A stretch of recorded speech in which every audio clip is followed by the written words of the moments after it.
Bonsoir à toutes et à tous. Dans Regard croisé ce soir, nous parlons du Niger qui pose des conditions non négociables pour la réouverture de sa frontière avec le Bénin.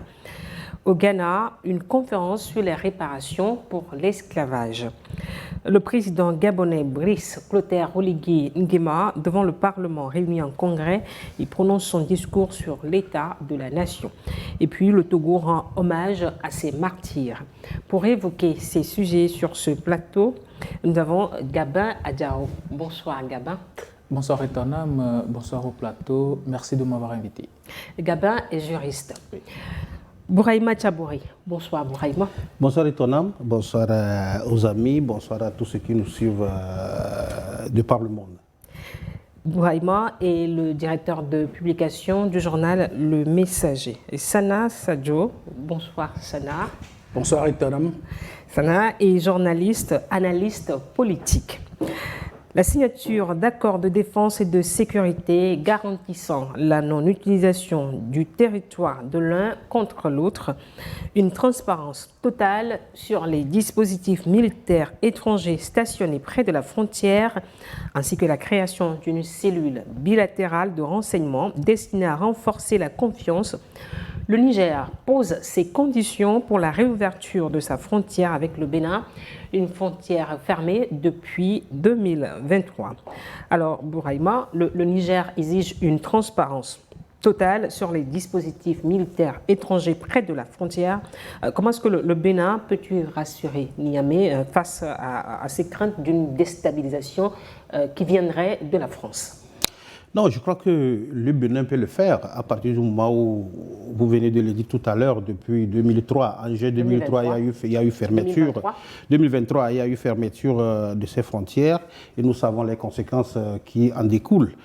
Aujourd'hui, les deux pays font face à une situation au niveau économique qui ne dit pas son nom, parce que ça a frappé l'économie de part et d'autre. Donc aujourd'hui, pour que la confiance règne, il va falloir quand même qu'il y ait un retour au niveau du Bénin. Il faut quand même que la sécurité soit garantie. Justement, c'est ce que le Niger demande aujourd'hui. Il demande à ce qu'une transparence totale dans les échanges, une transparence totale dans les relations, en quelque sorte. Donc le Bénin peut le faire à partir du moment où le Bénin a senti quand même l'effet de la fermeture de la frontière entre lui et le Niger. Je pense que le Bénin peut prendre les dispositions pour garantir au Niger sa sécurité, parce que le Niger y tient vraiment et c'est tout à fait normal. À plusieurs reprises, le président Tiani est sorti, il a accusé et il nomma le Bénin comme quoi il y avait des passages là-bas, il y avait quand même des forces étrangères qui sont installées et qui parfois aident ceux qui viennent attaquer le Niger. Moi, je pense que à partir du mois où je crois que il y a l'angle qui a été pris depuis la visite du nouveau président béninois Ouadani le 2 juin dernier. Et je pense que c'est un processus qui est enclenché et on pense, je crois bien que le Bénin a travaillé là-dessus. D'ailleurs, il y a des experts qui ont eu à travailler déjà et les conclusions quand même de ces experts ont été déjà transmises à ces deux présidents. C'est à la suite de ces conclusions que Niamey pose ses conditions, Salah. Oui, je pense que pour revenir un peu à l'historique, je pense que c'est dans la foulée des événements qui ont permis à M. Tiani de prendre le pouvoir que le président béninois d'alors a jugé bon prendre des mesures conservatoires, parce que vu la montée du terrorisme, un État se déstabiliser du jour au lendemain par un coup d'État, ça peut renforcer le terrorisme. Donc dans cette logique, il a voulu une intervention pour Patrice empêcher... Talon, donc. Je parle bien sûr de Patrice Talon. Donc on sait ce qui s'est passé. En temps, il y a eu des missions de la part des anciens chefs d'État béninois. Ils sont allés déblayer le terrain, mais toujours rien n'a été. Et voilà, M. Romuald Ouadani prend le pouvoir. Déjà, lors de sa campagne, il s'est vraiment engagé à se rapprocher de ses voisins parmi ses premiers jours. Il a respecté, il a fait, c'est à applaudir. Et je pense que cela a vraiment permis une certaine détente des tensions qu'il y a eu entre les deux pays. Il y a la détente, mais aujourd'hui, Niamey exige une transparence totale. Comment donc le Bénin je pense qu'il y a assurer le Niger? Il y a vraiment des éléments qui soutiennent cette thèse, parce que vous avez vos confrères de RTL qui ont vraiment affirmé que c'est bien vrai que la France a quitté le Sahel, mais passe indirectement par des moyens pour déstabiliser ces pays qui veulent s'affranchir un peu d'elle. Donc aujourd'hui, je pense que le débat n'est plus à remettre en question, mais c'est de savoir comment est-ce que le Bénin un État souverain va vraiment s'assurer, garantir une transparence totale des forces étrangères qui sont présentes sur son territoire. Mais je pense qu'au-delà de ces frictions, il y a l'économie des deux pays qui est en jeu, c'est-à-dire le Bénin, c'est le passage naturel vers le Niger. Il y a toute une économie qui s'est tissée dessus. C'est vrai qu'avec cette crise aujourd'hui, il passe par le Togo, mais avec des retards allant de 2 semaines, voire plus. Et donc, je pense que c'est un coût logistique qui pèse sur le prix de revient in fine des marchandises et des biens, des produits au Niger. Donc, naturellement, ces deux États-là, ils ont intérêt à s'attendre. Ils ont évoqué beaucoup d'autres projets, le partage de renseignements. Ça, nous l'avons dit depuis un certain temps, parce qu'aujourd'hui, la menace, elle est régionale.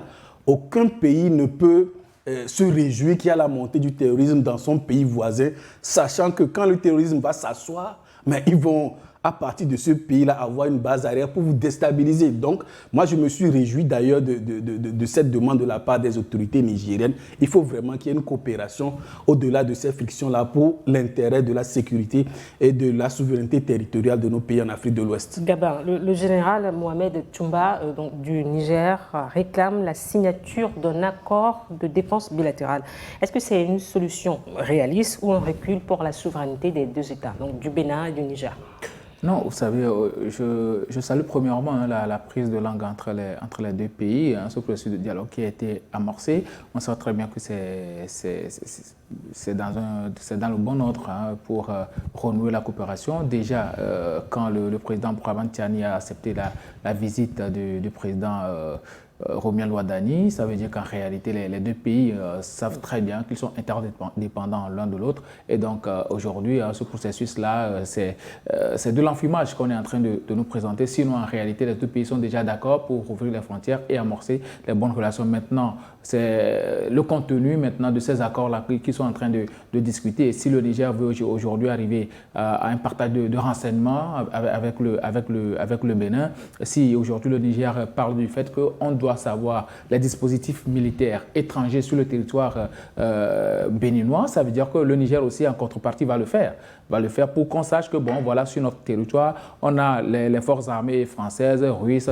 même si le Bénin ne l'exige pas. Voilà, et savoir réellement le cahier de charge de ces personnes-là, parce qu'aujourd'hui, ce n'est plus juste un accord de bon voisinage entre les deux pays, mais ça va au-delà. Ça va au-delà, c'est la sécurité, parce qu'on l'a toujours dit, en Afrique de l'Ouest, le terrorisme frappe tous les pays, et donc il faut arriver à créer une ceinture pour pouvoir déjouer quand même ce terrorisme-là. Donc aujourd'hui, c'est dans cette logique que le Niger et le Bénin sont en train d'aller, et donc il faut appuyer pratiquement tous les passifs et enlever les préjugés concernant l'un et l'autre. Et là, je pense que le Bénin va fournir les éléments nécessaires pour voir, bon voilà, les forces de l'ordre qui sont sur nos territoires ou bien les forces étrangères qui sont sur nos territoires, voilà leur cahier de charge et tout. Et donc, quand il y aura coopération entre nous et vous, parce que vous le savez, la France et le Niger aujourd'hui, ce n'est plus le grand amour. Et donc, si la France va intervenir à chaque moment dans le dispositif béninois,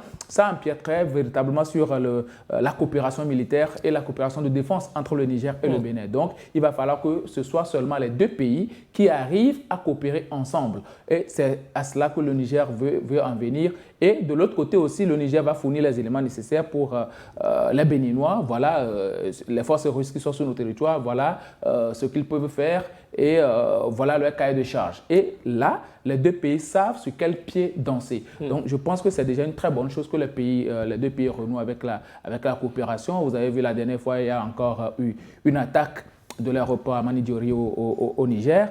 Malheureusement, il y a eu des morts. Je présente déjà mes condoléances. Et donc, quand de telles choses se produisent, avant cela, il y avait déjà en janvier une attaque de la même envergure dans cette zone-là et c'était revendiqué par un groupe et un Français même avait été neutralisé dans cette affaire. Alors, donc, dans cette histoire-là, le Niger ne peut plus se permettre des combines avec la France. Il va falloir que ceux-là qui sont sur le territoire béninois, ils aient un cahier de charge assez... voilà, on interdit, personne ne peut interdire à un État de coopérer avec un autre ou bien d'avoir des accords de défense avec un autre. Mais vous êtes pour cette exigence de transparence totale de la part du Niger? Oui, c'est très important.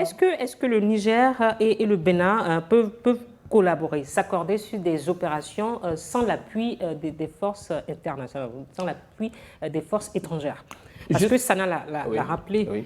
Il y a les Russes au Niger, il y a les Français au Bénin. Les forces armées de nos pays savent réellement comment coordonner des actions communes. Ils savent très bien le faire. Et ce n'est pas sur toutes les actions même que les forces étrangères interviennent. C'est comme si vous confiez l'intégrité, la défense de l'intégrité de votre territoire à des forces étrangères. Ce serait quand même donner votre souveraineté à ces États-là. Donc ces États ont des limites dans leur intervention, c'est-à-dire la France, les Russes et autres là, ils ont des limites dans leur intervention. Ce n'est plus à l'époque de la force Barkhane ou autre là, où ces forces-là même avaient le commandement et pouvaient même dire que vous ne devez plus aller ici et là, et les forces maliennes, les forces nigériennes et autres ne pouvaient pas aller dans ces zones. Aujourd'hui, c'est une question de souveraineté. C'est une question de souveraineté. Et ce qui me plaît aujourd'hui, c'est que ce sont les autochtones, c'est-à-dire ce sont les enfants du pays qui eux-mêmes coordonnent les opérations. Et je pense qu'aujourd'hui, du côté du Bénin aussi, ils vont arriver à faire cela. Et la plupart du temps, même au nord du Bénin, quand il y a des attaques, ce sont beaucoup plus les Béninois qui sont touchés, ce ne sont pas les forces armées françaises. Ça veut dire qu'ils sont beaucoup plus en arrière-garde. Et donc, la coopération pourra aller. Le général Tiani, il est militaire. Et je pense qu'il a bien... Wadani, il est technocrate. Il est technocrate. Ils ont bien examiné le terrain avant quand même de poser ces Bourema, Sana l'a rappelé, il est pour le partage de renseignements. Quelle est l'efficacité réelle d'une cellule de renseignement pour la lutte contre le terrorisme entre le Bénin et le Niger? Non, l'efficacité, c'est d'apporter l'information nécessaire à temps réel. Parce que lorsque vous êtes de l'autre côté au Niger et lorsqu'il y a des terroristes ou les djihadistes qui se préparent à attaquer le Niger et que au Bénin, il y a une information ou bien le Bénin est renseigné rapidement, il faut prendre langue avec le renseignement du Niger pour pouvoir leur dire attention, il y a quelque chose qui se prépare contre vous. Je pense que c'est ça. C'est ce qui est intéressant. Et les autorités, tout à l'heure, vous parlez de souveraineté. Effectivement, la souveraineté doit y être. À partir du moment où l'état-major nigérien ou bien l'état-major béninois n'autorise pas, c'est vrai que les Russes sont au Niger et les Français sont au Bénin, à partir du moment où l'état-major ou bien les autorités de ces deux pays n'autorisent pas ces forces étrangères à pouvoir intervenir, elles n'ont pas le droit d'intervenir. Donc aujourd'hui, c'est une question de souveraineté. Selon les cahiers de charge. Oui. Et je pense vraiment que les deux pays ont mûri la réflexion avant qu'on en arrive là. Parce que, je le disais tantôt, les conséquences, ils sont énormes. Au niveau économique, au niveau des populations, c'est très énorme. Vous imaginez, si on veut combiner l'économie des deux pays, la perte qu'il y a eu depuis ces 3 ans, ça fait près de 500 milliards. Vous imaginez. Et pour le Bénin ou pour le Niger? Les deux économies réunies, ça fait près de 500 milliards, en tout cas selon les économistes. C'est comme ça ils l'ont évalué. Et avant même que cette fermeture n'y soit, vous imaginez le port de Cotonou, c'est le port de Cotonou qui desservait le Niger, et c'était entre 60 et 80%.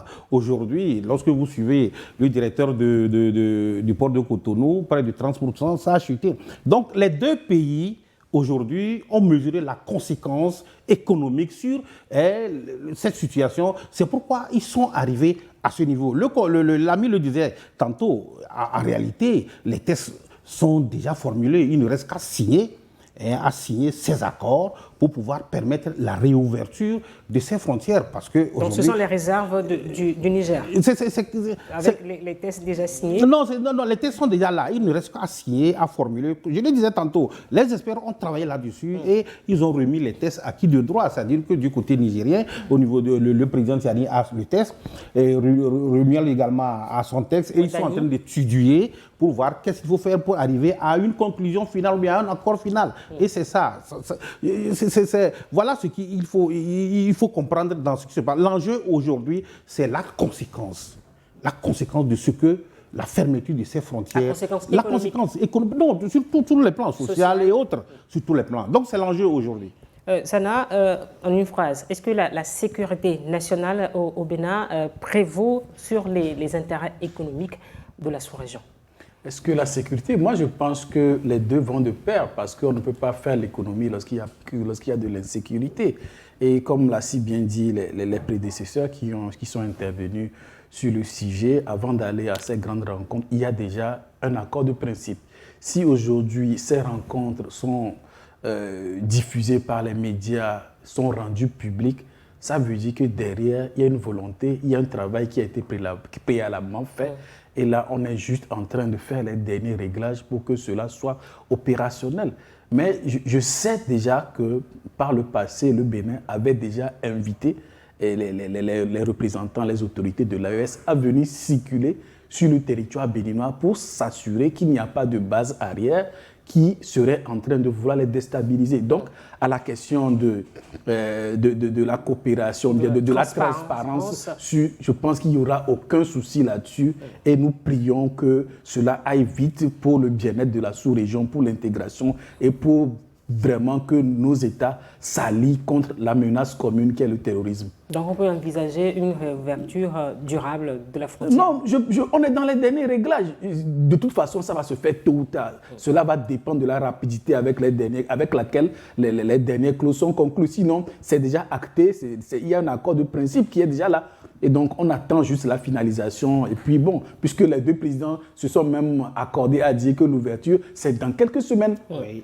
Oui, il faut aussi le dire, il y a aussi un comité mixte qui a été créé entre les ministères des Affaires étrangères du Bénin et aussi du Burkina Faso, qui est aussi en train de travailler actuellement. Donc, dans très peu de temps, on aura peut-être aussi un accord de défense commune entre le Bénin et puis le Burkina Faso. Donc, ils sont en train d'apprendre des leçons à pratiquement tous les pays de l'Afrique de l'Ouest. Il faut aller vers cette coopération militaire-là pour essayer d'arriver quand même à bout du terrorisme. Nous passons au Ghana, qui est le sujet 2.